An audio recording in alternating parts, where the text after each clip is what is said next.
Hey everyone, Jake here for American Muscle, and in this video we're taking a look at the BMR front and rear performance version lowering springs in red, fitting 2008 to 2023 Hemi powered Challengers. Whether you're after improved handling, a nice low stance, or a little bit of both, BMR's performance lowering springs have you covered. These are an affordable, high-quality lowering spring setup that's going to drop the overall height of your car and provide you with a marked improvement in handling as well.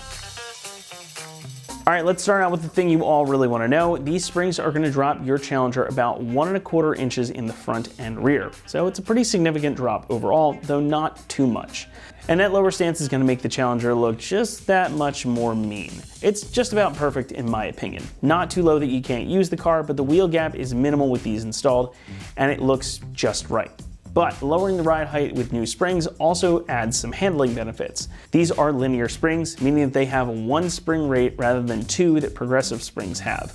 But that just makes these a little bit more predictable and a little more stiff. Swapping out your stock units for lowering springs like these does mean that your car is going to ride a bit more stiff than it did in its stock form. And while it's not punishing at all in this case, just go in making sure you're aware of that. However, lowering the car and having stiffer springs also means an improvement in handling. You get a 280 pound per inch spring rate up front and 720 pound per inch rate in the rear. So again, these are going to be stiffer than your factory setup. Now that's going to help quell some body roll and allow the car to feel more planted mid-corner and be more responsive on turn-in. Now the LX platform on which the Challenger is based is not necessarily known for its cornering dynamics, but these springs can help fix that a bit due to their overall stiffness and again the fact that they physically lower the car's center of gravity. Now that's not to say these are going to turn your Challenger into a full-on Trans Am race car, but it is going to be a pretty noticeable improvement over stock. Now these are also designed to work with your stock shock absorbers, so if you can't or don't want to change your shocks out, these will work just fine with what you've already got on there, provided of course that those are in good shape. But the construction here might be my favorite part. These aren't just slapped together, given a coat of pretty paint, and sent on their way. BMR takes manufacturing quite seriously. The springs themselves are made from chrome silicon high tensile strength spring wire that is cold wound on a CNC coiling machine. They're then shot peened and stress relieved at 750 degrees Fahrenheit and compressed not once, but twice. Now that sounds like a lot of jargon, but what it all means is that any stress that is induced in the metal from the winding process is eliminated before they are finished, and the compression gives them a final set with a uniform height and a guarantee of no sag. Every spring is also computer tested before it leaves the factory to ensure that it is safe and within spec and ready to go on your car. And of course, these come finished in the bright red powder coat to protect against rust and corrosion. The finish is nice enough that it's really a shame that you won't really see them much once they're on the car. And one other nicety that these have is that they're made right here in the USA. Pricing comes in at about $350, and that makes them one of the most affordable in the category. It's a good price for all the research and development baked in here, and the quality does kind of speak for itself. So if you want a high quality lowering spring setup for not a ton of money, these are going to be your answer. Installation gets a 3 out of 3 on our difficulty meter, and the job should take you around 6 hours to complete. While the rears are going to just pop right in place of your stock ones, the fronts will require you to have a spring compressor, and you'll need to disassemble your front struts in order to get them fitted. So make sure you've got that tool on hand and you're familiar with it before diving in. All that said though, let's head out to the shop and we'll walk you through that process step by step. Tools required for this install include an impact gun, an 18mm pass-through socket, a pass-through ratchet, a standard ratchet, a hammer, flathead screwdriver, 15 and 18mm wrenches, 18 and 21mm ratcheting wrenches, a pry bar, an extension, 8, 10, 13, 15 and 18mm sockets, a 15 and 18mm swivel socket, a swivel adapter, as well as a spring compressor. What's up guys? Today we're installing lowering springs on our Challenger. First we're going to watch a quick uninstall video showing you how to remove your factory springs, and I'll meet you right back here for the install. First step, we're gonna get our wheels out of the way. Our factory lug nuts here are 22mm, so I got my impact gun. I'm using air tools for this, but if you don't have air tools, of course a lug wrench works just as well. This is just gonna make life a little easier.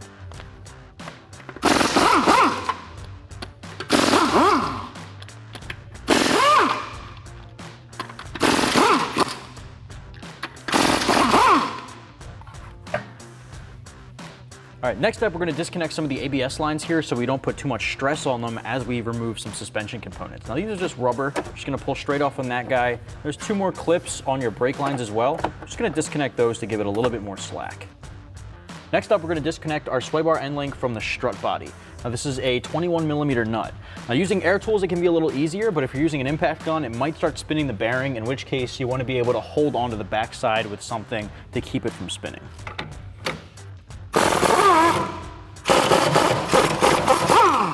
Got it. All right, so now you can pull the sway bar end link out of the strut body, and I like to just put that nut back on just to keep it safe, so we don't lose it. What I just did was I put a pry bar right on the other side of the spacer to put a little tension on it as I took it off to keep it from spinning. All right, next up, we're gonna tackle the nut holding on our upper control arm to the knuckle itself. Now, this is an 18mm nut, and what we're gonna do is use a swivel socket on my impact gun, or you can use a ratcheting wrench, that'll work as well. We're gonna work this guy off. It might also be a good idea to put a pry bar on the spring and pry down on it so it doesn't shoot off.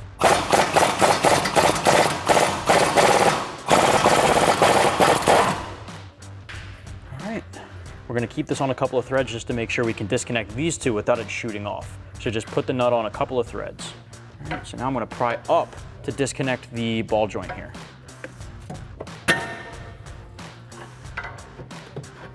So now we can pry back down, take that nut off, and work this off easily. All right, just guide the knuckle back down. And I'm just gonna thread the nut back on so we don't lose it. All right, use that same 18mm socket, and we're gonna remove the bolt holding on the factory strut to the bottom control arm here, the lower control arm. Now, the nut is already on the strut body, so we don't need a wrench on the other side, but I am gonna keep my hand here to keep it from popping off too quickly.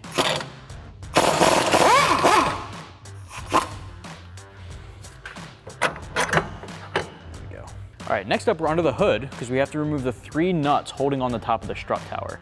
Now I'm gonna twist off this cap here, and I'm gonna set that right onto our cowl there. Now that will expose the back 2 there. These are 13mm, so grab your impact gun and your socket and get those 3 off.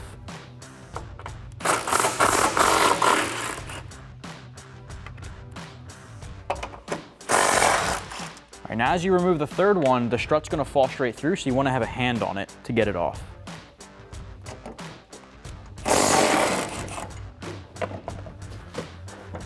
All right, now that you have a hand on it, you can push down on the suspension assembly there to pull the strut away from the lower control arm and then off of the vehicle. It's time to get started on the rear springs. Now to uninstall our factory ones, it looks a lot more complicated than it actually will be. So you want to grab a 13mm socket and an extension. What we're actually going to do is lower down our 1 exhaust pipe. Now the reason being is to lower down this rear cradle, what we're going to do is remove this bolt holding it to the back end. But we can't back that bolt out because the tailpipe is in the way.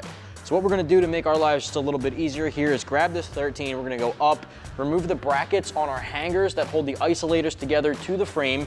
We're gonna remove that bolt, it's a 13mm bolt holding it to the frame, lower down that hanger, then there's another one right on top of the exhaust tip. With those 2 out of the way, we'll be able to lower down our exhaust tailpipe just enough to clear that bolt, get that backed all the way out. With that in mind, we're also gonna remove the bottom shock bolt. That's holding that to the cradle itself as well. We just need a little bit of clearance to get the factory one out. First step, 13 socket, extension, impact gun. Let's pop off those hanger brackets holding it to the frame. We've got that one loose. We got one more under the tailpipe tip. All right, this one's a little bit trickier to get to right above our tip, but we just have enough clearance to get to it without needing a swivel. You can see that cap back coming down. Just let it hang off. We're gonna put our bolts aside. All right guys, now you can see we have it lowered down. You can see us getting a lot more clearance, and now we have enough room to back that bolt out. And of course, if you needed to, you could pull down just a little bit on that back tailpipe to give yourself more clearance, but I think we're good right there as it is. All right, the next step here, I actually want to get our pole jack out. Now guys, if you remember, we're using a lift here at our shop, but if you're on the ground, hydraulic jack does the trick just as well. You want to have a pole jack here. We're going to jack this all the way up just to put a slight bit of tension, take a little bit of tension off of that cradle. So we're just barely holding that up. So a little bit of tension. Do the same thing with a hydraulic jack if you're working on the ground. We don't want that cradle to shoot down with all that tension from that spring. So you want to support that weight. If you're up in the air with a pole jack, that's a good way to go. If you're on the ground, a hydraulic jack will do the trick, makes it easier to lower it down. All right guys, with that weight supported, you want to grab an 18mm socket and 15mm wrench and pop off the bottom shock bolt holding it to the cradle. The 18 is going to go on the nut, 15 is going to go on the bolt head side on the opposite end.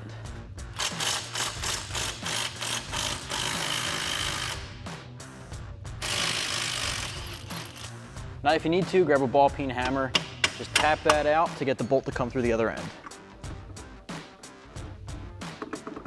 Next up is that bolt on the back end of that cradle. Grab an 18mm wrench to hold the nut side and a 15mm socket to get the bolt head. Make sure at this point you have that weight supported.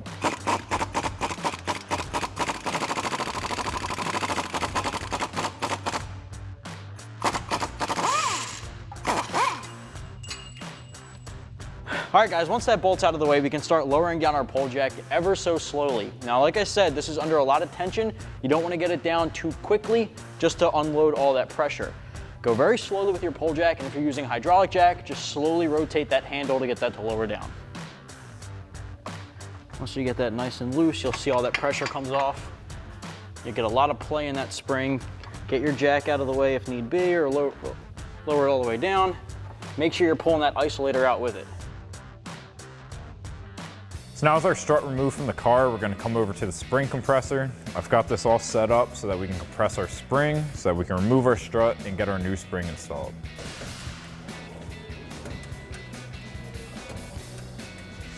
So now our strut's loose. So now I'm going to take an 18mm pass-through socket on a pass-through ratchet to get on the nut, and then 8mm socket to hold the stud, and we can remove that nut.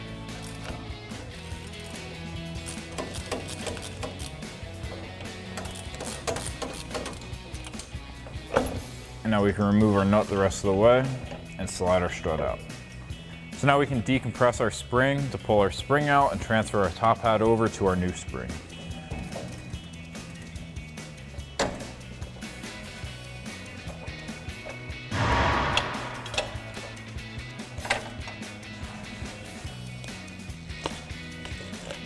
So now I've got our new spring on the spring compressor. I'm going to slide our top hat as well as our dust boot onto our spring. And then we can start compressing this new spring to put our strut back in. Now we'll take our strut, slide that in from the bottom.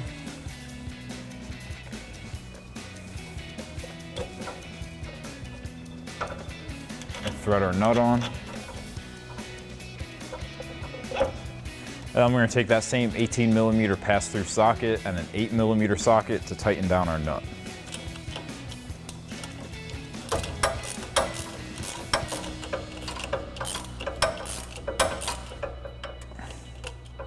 And now all we have left to do is just decompress our spring. Now I'm going to keep a hand on the strut to just guide that in to our lower perch.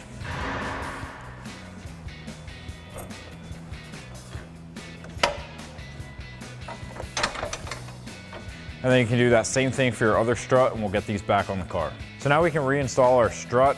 I'm gonna get our top studs up into the upper mount first, and then just hand thread on the nuts while we work on the rest of it.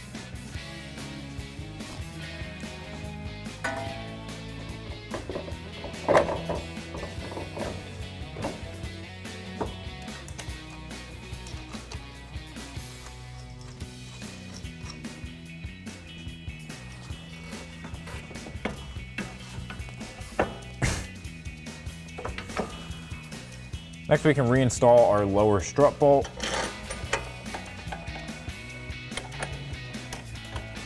I'm using an 18mm socket just to get this started.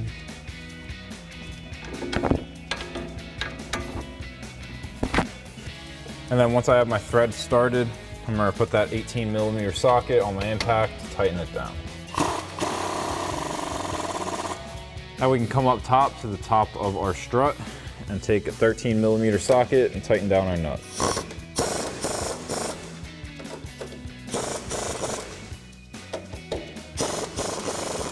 And then we can reinstall our cap. This might be a little different on yours. Some of them are screw-on.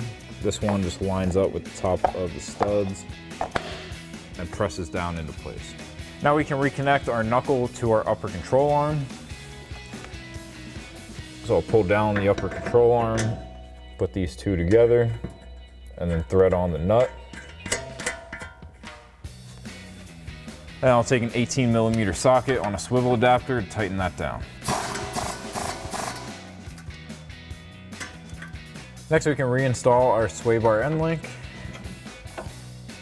Push that through and then thread our nut back on. And then we'll take a 21mm socket to tighten it down. Now our stud was spinning a little bit with the 21mm socket, so I'm going to switch up to a 21mm wrench and a 10mm socket to tighten this the rest of the way down. And now lastly, we can reclip those grommets for our ABS line back into their spots. And then we can repeat the whole process on the other side. So now we can install our new spring. My upper isolator came out when I was removing the factory, so I'm going to slide that on now. And I can get this into place. And now I'm just guiding this up into place, raising the pole jack.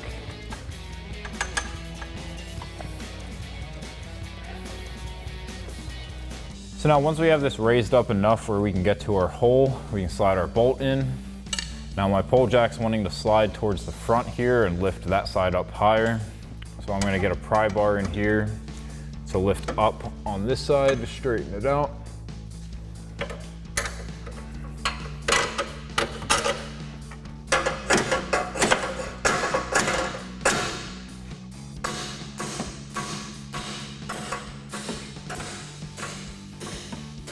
Now once you have your bolt through, you can thread your nut onto the other side. Next, we can line up and reinstall our lower shock bolt, as well as the nut on the other side. Now I'm going to take an 18mm socket on a swivel adapter and a 15mm wrench to tighten down our bolts and nuts.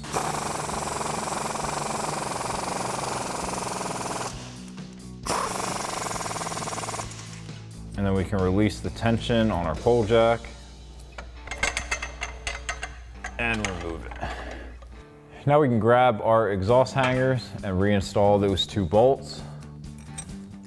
So I'm gonna get this through the hole and then lift the exhaust up and get that threaded in. Then I'll throw that 13mm socket and extension on an impact to tighten it down. And now we'll install the last bolt right above our tip. And tighten that down with the same 13mm socket. And then you can repeat the whole process for the rear on the other side. So that'll wrap up this review and install of the BMR front and rear lowering springs performance version in red for your 2008 and newer V8 Hemi Challenger. Thank you for watching, and for all things Challenger, keep it right here at AmericanMuscle.com.